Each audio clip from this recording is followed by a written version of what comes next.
Jimmie Johnson reveals his new car number, his new sponsor, and Petty GMS radically changes the name of their race team.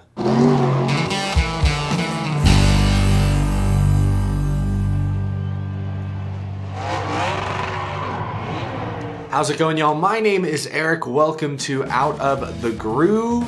It's been a busy week, chock full of major NASCAR team announcements. This morning was no different. Before we get to the latest news though, if you're new to the channel, be sure to hit that subscribe button down below. The NASCAR season is right around the corner. You're not gonna wanna miss any of the content coming to you from this channel, from Out of the Groove. Be in the know, click that subscribe button down below. Now with that being said, let's begin with some big news from yesterday, actually. Alex Bowman and Ally revealed their all-new 2023 paint schemes, plural. That's right, check out this clip they posted. This is the day race car, white kind of in the back on the sides, a purple hood. But when the sun sets, when the track lights come up, Ally has a night race version as well. Woo! Take it all in, try to admire the details. I do appreciate that Alex Bowman has a matching fire suit for each paint scheme. I like that. A lot going on. I know this is just a little hype video that Ally and Hendrick Motorsports put together, but you get a good look at the paint schemes there at the end.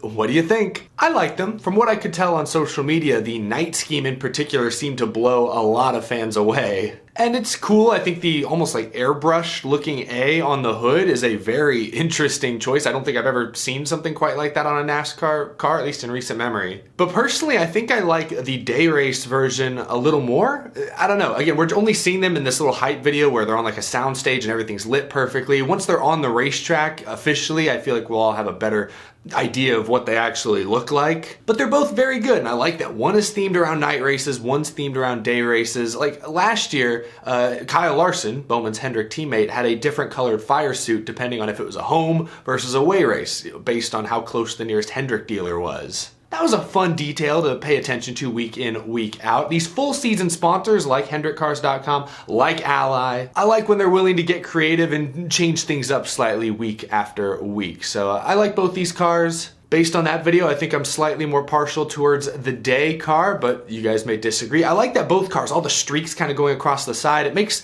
the car look like a blur even when it's sitting still. It's a neat effect. I'm not sure either of these designs hit me quite the same way the Nashville scheme did last year, but both very good. Bowman fans, Hendrick fans, let me know what you think down in the comments below. While we're on the topic of sponsors, this news just came out right before I hit record, so I want to mention it. RFK Racing has a new sponsor, Brad Keselowski. Will run a Nexlizet, that's probably how you say it, scheme at this year's Daytona 500. New sponsor for the team signed a multi-year deal. They'll be on both Brad Keselowski and Chris Buescher's car total for 6 races this season, so that's pretty cool. Happy for that team. I'm watching RFK really closely this year because by the end of last season, Chris Buescher looked like a playoff contender. He just won that race a little too late to make his way in. And Brad Keselowski, I know he's not washed up, so I'm looking for him to take a big step forward this season. So anytime this sort of mid-pack bubble team can land a major sponsor, I think it's at least somewhat newsworthy, so happy for RFK. I hope the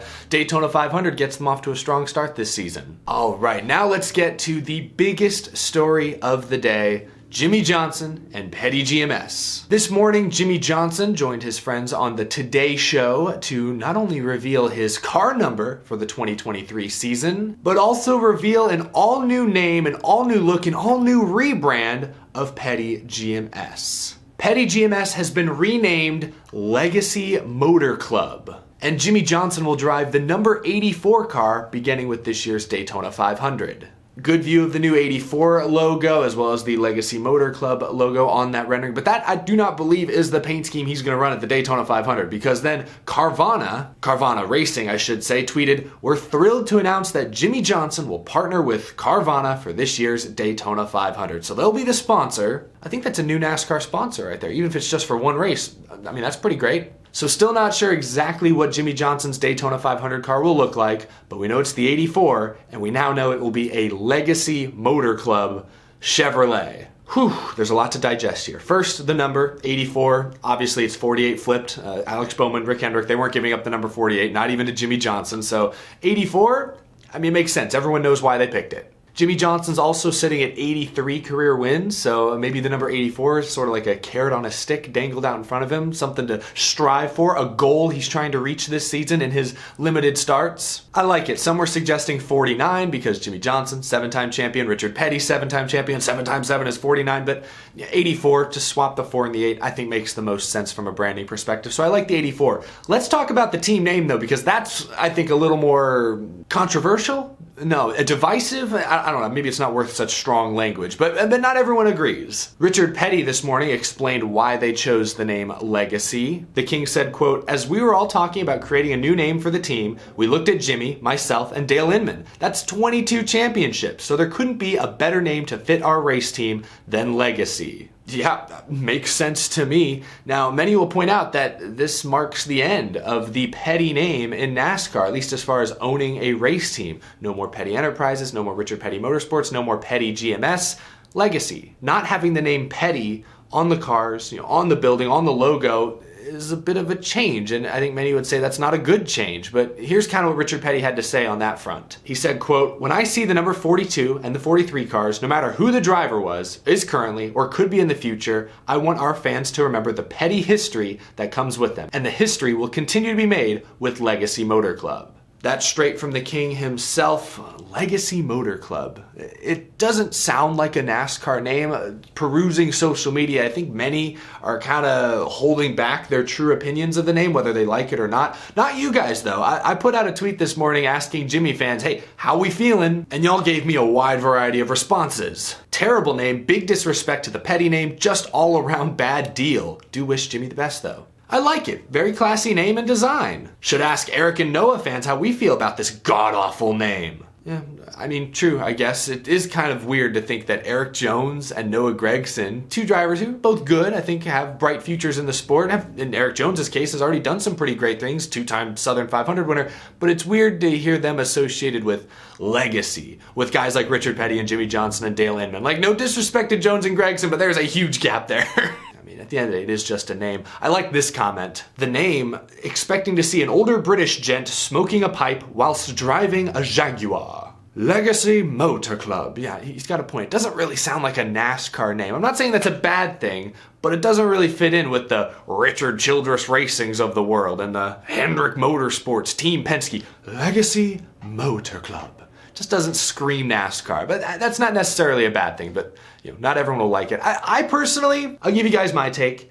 I like it for the most part. Again, it sounds different. Legacy, my only concern with that word, I like the word. It's nice. It encompasses all the great things Petty and Johnson have done, but it focuses a little too heavily on the past. Like that first quote I read to you from Richard Petty, he was all about, oh, legacy. I won a lot of championships, Jimmie won championships, Dale Inman won championships. That's all things that happened in the past, in some cases many, many decades ago. And while the past is great, and I always believe we should honor the past, and I think NASCAR, compared to many other major sports, does do a great job at doing that, sometimes I feel NASCAR does that at the expense of the here and now. I'm more of a live in the current day, what's going on now. There are a lot of great stories, a lot of interesting characters. Let's look towards the future. I feel like I fit more into that category than the average NASCAR fan. So when I hear legacy, that just sounds like, hey, the past was great. Well, what about the future? And I guess the idea is, oh, well, Eric Jones and Noah Gragson and now Jimmie Johnson will continue to add to the legacy. So it works, but I guess that was my only concern when I first heard it, is it sounds like a very past tense focused word, if that makes sense. The Motor Club part, I don't care, but I think the name is cool. I think Legacy Motor Club sounds neat, rolls off the tongue nicely. Not a huge fan of the logo, it's just a little too simple. I'm not sure what I would have added to it, but it's just a little simple for my taste. Even just like a line or a stripe somewhere might have made a difference to me. But there you go, Legacy Motor Club, Jimmie Johnson driving the number 84. They didn't announce his full 2023 schedule. When Richard Petty was actually on this show, he said that Jimmie will run 5 races, seemed to confirm that. At least that it sounds like the plan for the time being. Daytona will be number 1. There's lots to be excited about at Petty GMS. I was reading a Racer.com article by Kelly Crandall yesterday that talked about the difference Jimmie Johnson has made at Petty GMS just during this one short off season. I'll link the full article down in the description below, but there's this quote from Mike Beam of GMS. His work ethic, referring to Jimmie Johnson, Johnson is amazing. We start early in the morning, and this morning we were at a breakfast meeting. I like that because Jimmie is way involved in it, and that's exciting for us. He's going to make us better. What I'm excited about is him coming from a culture of Hendrick Motorsports. That's pretty cool. He experienced it, and it's a lot easier to explain it to people when you've experienced it, and that's where he's at. You know, when Petty GMS, now Legacy Motor Club, and Jimmie Johnson made that announcement at Phoenix this past November, everything seemed a little rushed to me. It sounded like a deal that was put together really quickly and then announced before, the media could, sniff it out and leak it themselves. And then when I had the chance to ask Richard Petty a couple questions about this a few weeks ago, just before Christmas, it kind of sounded the same way. It was, Jimmie Johnson is great, we're still trying to figure out exactly how he's going to fit in here. That's basically what he was saying. Really, it's all brand new, okay? And we're trying to really sit down and see what perimeters each one of us can contribute to Petty GMS. All that worried me just a little bit. Now, if there's anyone I have faith in that they can make things work, it's Jimmie Johnson and Richard Petty and Maury Gallagher, Mike Beam. A lot of veterans of the industry, a lot of all-time greats in that group. If anyone can figure it out on the fly, it's them. But still, anytime you go into something big like this without a clear plan initially, a clear direction, it could go awry in any one place, and you just never know. They may not end up living up to their full potential. I'm rooting for this team to succeed. I think they will, but it still sounds like they're trying to figure out exactly where Jimmie Johnson fits into the equation. I mean, shoot, it was just Richard Petty with Andrew Murstein. He's out, Petty GMS comes in. Now they're the majority owners. And then just a year after that, they got Jimmie Johnson. They're trying to squeeze him and make room. There's just a lot of changes going over there in a very short amount of time. So hopefully they're able to keep everything on track. I also thought this quote was interesting from Mike Beam, again in that Racer.com article I'll link down below. Mike Beam said, quote, "When we first started talking to Jimmie, I knew Rick Hendrick had talked to him about being the 48 part owner for years, and I read that Justin Marks was talking to Jimmie and stuff like that. It's very fortunate that Jimmie came to the shop and saw how simple we really were and how we could grow." Some interesting stuff in there. Maybe Trackhouse, maybe Rick Hendrick. We were really close to getting Jimmie Johnson, bringing them into their houses, so to speak. But no, Petty GMS, now Legacy Motor Club, won the Jimmie Johnson bidding war, I guess, if there was one. I could probably sit here and pick apart this news all day long. Another brand being created, Legacy Motorsports, just like Trackhouse. We're not seeing as many, Joe Gibbs Racings popping up anymore. We talked about this earlier in the week, but another driver investing in the sport. Denny Hamlin, Brad Keselowski, now Jimmie Johnson have invested in teams. Talked about Dale Jr., Kevin Harvick, Jeff Burton, Justin Marks investing in an entire racing series. The drivers that we grew up watching and cheering for are taking over the entire motorsport industry from the inside, it feels like. So I could keep picking apart this news in a number of different ways, look at it from all these different angles, but I think I'm going to leave it here. Share your thoughts down below. Do you like the name change? Do you like the 84? How do you feel about Carvana coming back? I don't read the real world news too often, but when I do, or when I have, recently I've heard not so great things about the future of Carvana's business, so I'm a little surprised that they're sponsoring Jimmie for the Daytona 500. Not sure if it'll go further than that, but let me know. What do you think down in the comment section below? I look forward to hearing your responses. But that is going to do it for this episode of Out of the Groove. If you enjoyed, be sure to leave a like. It really helps me out. If you're new to the channel, hit that subscribe button. And as always, a big thank you to my Patreon supporters for your continued support and very generous support. I will see you all again very soon. It's been a busy week full of NASCAR race team and sponsor announcements. Season's right around the corner. I don't expect the news cycle to slow down whatsoever. Thanks for watching, y'all. I'll see you in the next episode.